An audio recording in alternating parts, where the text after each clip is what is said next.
దగ్గర అక్కడ దావత్ బిర్యానీ కాడు ఏమన్నారంటే ఇట్లా పర్సన్ తిట్టిండు అని చెప్తే నేను వెళ్ళినా. అరే ఎందుకు తిట్టినారా అని ఇట్లా కొట్టినా కొన్ని కొడితే వాళ్ళందరూ వచ్చారు. ఆల్రెడీ గలీజ్ మాటలు చెప్తున్నాను. నేనేమన్నా సరే ఏముంది సారీ చెప్పేసారు అబ్బాయి వెళ్ళిపోదాం ఇంటికి అని చెప్తే వాళ్ళ సూపర్వైజర్ వచ్చింది. నువ్వు మా హోటల్ మీదకి ఎందుకు వచ్చినావు అది ఇది అంటే మేము ఆల్రెడీ సీసీ ఫుటేజ్ ఉన్నాడు, మేం అనలేదు, తప్పుడేం మాట్లాడలేదు. అయితే వీడిని ఎట్లా బతుకుని సంపూర్రా అని చెప్పిండు. యాక్చువల్లీ వీడిని ఉరికిపోయాడు, నేను ఉరికిపోయినా. తెలంగాణ చౌరస్తా దాకా ఉరికినా.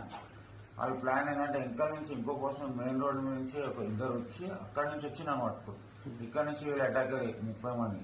నేను ఎంత చెప్తున్నా, నేను ఏం అనలే, నాకు తెలియదు సీన్ లేదు, మా తమ్ముని కలిగి మాటలు తిట్టినా అంటే ఆ పర్సన్ ఇట్లా అన్నా గట్టి కూడా కొట్టలే, చిన్న పిల్లగాడు. ఆ పర్సనే సారీ చెప్పమని చెప్పిండు, ఎందుకంటే ఆ పిల్లగాని ఫోన్ వెళ్ళగొట్టారంట వాళ్ళు. అయితే సరే అని ఎక్కువలైతే వాళ్ళు ఇంకా ఇళ్ళే ఇష్టం వచ్చినట్టు కొట్టరు. ఇట్లా ఇది మౌతంతా బ్లాస్ట్ అని కన్ను మొత్తం రెడ్ కలర్ అయింది. పీఎస్లో అయితే కంప్లైంట్ పెట్టినాం. అయ్యారు మార్నింగ్ 10 o'clockకి రమ్మన్నాను. వాళ్ళు ఏమంటారంటే నైట్ రిటర్న్ మా మదర్ ఫాదర్ వచ్చినా కూడా మీరు మమ్మల్ని ఏం చేయలేరు, ఏదైనా కేసు పెట్టుకొని మేము చూసుకుంటామని చెప్తాం హోటల్లో.